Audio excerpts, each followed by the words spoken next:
ఎంత బంధువులు వచ్చినా, ఎటువంటి వారు వచ్చినా అవసరమైతే ఫోన్ కూడా ఆ సమయంలో స్విచ్ ఆఫ్ చేశారు.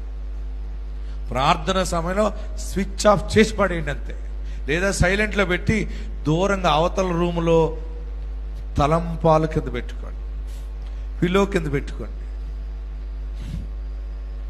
ప్రార్థన అంటే అంత ప్రీతి ఉండాలి, అంత లవ్ ఉండాలి, అంత రుచి ఎప్పుడు వస్తుందంటే ఆయనతో సంబంధము నువ్వు అనుభవిస్తూ ఉంటే వస్తుంది.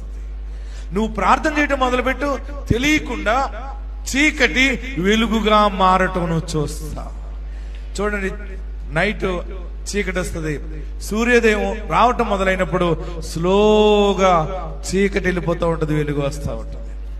దావీదు యెరూషలేమును విడిచిపెట్టి దూరముగా వెళ్ళి కూడా భూదిగంతముల నుండి మొరపెడుతున్నానయ్యా, ప్రాణము తల్లడిల్లిపోయిన సమయంలో మొరపెడుతున్నానని. ఎలాంటి ప్రార్థన మొదలెట్టాడంటే, ప్రాణము తల్లడిల్లిపోయే సమయంలో ఆ ప్రాణాన్ని శిఖరం మీద నిలబెట్టమని ప్రార్థిస్తున్నాడు. అది ప్రార్థన జీవితం అంటే. ఆమేన్. మీ పిల్లల కొరకు, మీ కుటుంబాలు, మీ భార్యల కొరకు, మీ భర్తల కొరకు మీ ప్రార్థన ఏదో ఒక హద్దు నియమించి చేయకండి. నువ్వు ఆయన